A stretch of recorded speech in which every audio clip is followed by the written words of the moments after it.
بسم اللہ الرحمن الرحیم۔ السلام علیکم۔ آج کے سبق میں ہم تجوید سے متعلق کچھ بنیادی باتیں سیکھیں گے اور سمجھیں گے۔ تو سب سے پہلے یہ جان لیں کہ علم تجوید کے اندر دو مین مضامین ہیں، اس کے دو مین ٹاپکس ہیں، اور وہ کون سے ہیں؟ نمبر 1 حروف کے مخارج، نمبر 2 حروف کی صفات۔ حروف کے مخارج اور حروف کی صفات۔ تو مخارج کسے کہتے ہیں اور صفات کسے کہتے ہیں، اس کو مختصراً ذکر کرتے ہیں۔ مخارج یہ جمع ہے مخرج کی،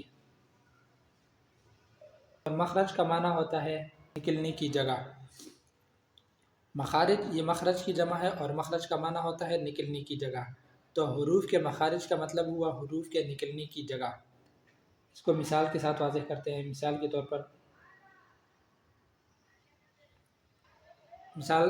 طور پر با ہے، تو با دونوں ہونٹوں کے آپس میں ملنے سے ادا ہوتا ہے، تو دونوں ہونٹ اس با کا مخرج ہے، یعنی با کے نکلنے کی جگہ ہے۔ اسی طرح تا،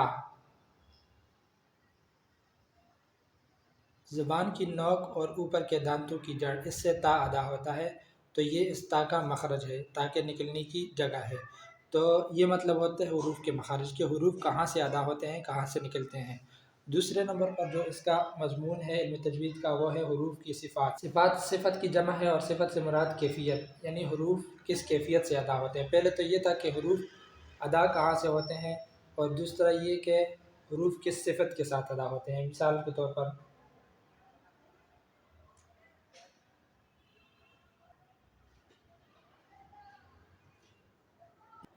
پر سا ہے، یہ نرمی سے ادا ہوتا ہے۔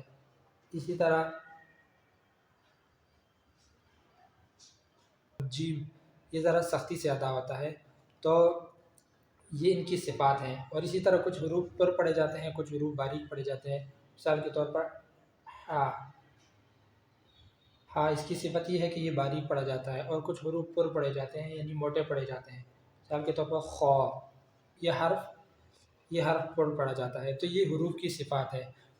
نمبر 1 حروف کے مخارج، نمبر 2 صفات۔ مخارج یہ مخرج کی جمع ہے، اور مخرج کا معنی ہوتا ہے نکلنے کی جگہ، تو حروف کے مخارج کا مطلب وہ حروف کے نکلنے کی جگہ۔ مثال کے طور پر با ہے، تو دونوں ہونٹ جب آپس میں ملتے ہیں تو با ادا ہوتا ہے، لہٰذا دونوں ہونٹ با کا مخرج ہے۔ تا ہے، زبان کی نوک اور اوپر کے دانتوں کی جڑ جب آپس میں ملتے ہیں تو تا ادا ہوتا ہے، تو یہ زبان کی نوک اور اوپر کے دانتوں کی جڑ تا کا مخرج ہے، یعنی تا کے نکلنے کی جگہ ہے۔ پھر اس طرح دوسرے نمبر پر حروف کی صفات۔ صفات یعنی کس صفت کے ساتھ، کس کیفیت کے ساتھ ادا ہوتے ہیں۔ مثال کے طور پر سا ہے، یہ نرمی سے ادا ہوتا ہے، جیم یہ سختی سے ادا ہوتا ہے۔ کچھ حروف باریک پڑھے جاتے ہیں، کچھ حروف پر پڑھے جاتے ہیں، جیسے ہا یہ باریک پڑھا جاتا ہے، خو یہ پر پڑھا جاتا ہے۔ تو یہ حروف کے مخارج اور صفات کا مختصراً تعارف تھا۔ مخارج اور صفات کو مختصراً سمجھنے کے بعد اب جو دوسری بات ہے وہ ہے ترتیل۔ ترتیل کسے کہتے ہیں؟ قرآن مجید میں اللہ تعالیٰ کا فرمان ہے وَرَتِّلِ الْقُرْآنَ تَرْتِیلًا، قرآن کو ترتیل کے ساتھ پڑھیں۔ تو ترتیل کے ساتھ ہم قرآن مجید کو تبھی پڑھ سکتے ہیں جب ہمیں یہ معلوم ہو کہ ترتیل کسے کہتے ہیں۔ تو سب سے پہلے اس ترتیل کو سمجھتے ہیں کہ ترتیل کسے کہتے ہیں۔ تو حضرت علی رضی اللہ تعالیٰ عنہ کا فرمان ہے الترتیل هو تجوید الحروف ومعرفۃ الوقوف، یعنی ترتیل دو چیزوں کا نام ہے، نمبر 1 تجوید الحروف، نمبر 2 معرفۃ الوقوف۔ اس کو آسانی کے لیے ہم یہاں ایک نقشے کے طور پر ذکر کرتے ہیں تاکہ سمجھنے میں آسانی ہو۔ تو سوال یہ ہے کہ ترتیل کسے کہتے ہیں؟ تو حضرت علی رضی اللہ تعالیٰ عنہ کے قول کی روشنی میں ترتیل کے دو جز ہیں، نمبر 1 تجوید الحروف، نمبر 2 معرفۃ الوقوف۔ حضرت علی رضی اللہ تعالیٰ عنہ کے قول کی روشنی میں ترتیل کے دو جز ہیں، نمبر 1 تجوید الحروف، نمبر 2 معرفۃ الوقوف۔ وقوف وقف کی جمع ہے، وقف کا معنی ہوتا ہے ٹھہرنا۔ قرآن مجید کی تلاوت کرتے ہوئے کہاں ٹھہرنا ہے، کہاں نہیں ٹھہرنا، اگر ٹھہرنا ہے تو کس طرح ٹھہرنا ہے، اس کو وقف کہتے ہیں، اور اس کی پہچان کو معرفۃ الوقوف کہتے ہیں۔ اور تجوید الحروف اس کے دو جز ہیں، نمبر 1 مخارج الحروف، نمبر 2 صفات الحروف۔ اور معرفۃ الوقوف اس سے متعلق بھی دو ابحاث ہیں، نمبر 1 کیفیت وقف، نمبر 2 محل وقف۔ اور صفات الحروف اس کے بھی دو قسمیں ہیں، صفات لازمہ، نمبر 1 صفات لازمہ، نمبر 2 صفات عارضہ۔ اس سب کو مختصراً ہم یہاں ذکر کرتے ہیں خلاصے کے طور پر تاکہ سمجھنے میں آسانی ہو۔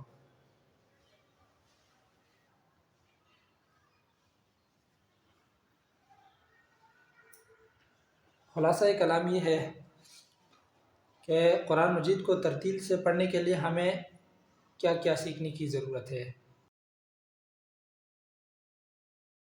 تو قرآن مجید کو ترتیل سے پڑھنے کے لیے 3 باتیں سیکھنے کی ضرورت ہے، اور وہ 3 باتیں کون سی ہیں؟ نمبر ایک حروف کے مخارج، نمبر دو حروف کی صفات، اور تیسرے نمبر پر معرفت الوقوف یعنی وقف کی پہچان، اور اس سے متعلق 2 ابحاث ہیں۔ نمبر ایک کیفیت وقف، نمبر 2 محل وقف۔ یہ اس پوری بات کا خلاصہ ہے۔ قرآن مجید کو ترتیل سے پڑھنے کے لیے ہمیں یہ 3 باتیں سیکھنے کی ضرورت ہے۔ نمبر 1 حروف کے مخارج جو کہ کل 14 ہیں۔ نمبر 2 حروف کی صفات بہت ساری ہیں جن کی بنیادی طور پر 2 قسمیں ہیں، صفات لازمہ، صفات عارضہ، اور نمبر 3 معرفت الوقوف یعنی وقف کی پہچان، کہ کیفیت وقف کس طرح کرنا ہے، محل وقف کہاں پر وقف کرنا ہے، کہاں پر نہیں کرنا۔ تو یہ آج کے سبق کی دوسری بات تھی۔ اب آج کے سبق کی تیسری اور آخری بات کو ذکر کرتے ہیں۔ تو کسی بھی علم کو شروع کرنے سے پہلے 3 باتوں کا علم ہونا ضروری ہے، اور وہ 3 باتیں کون سی ہیں؟ نمبر 1 اس علم کی تعریف، نمبر 2 اس علم کا موضوع، نمبر 1 اس علم کی تعریف، نمبر 2 اس علم کا موضوع،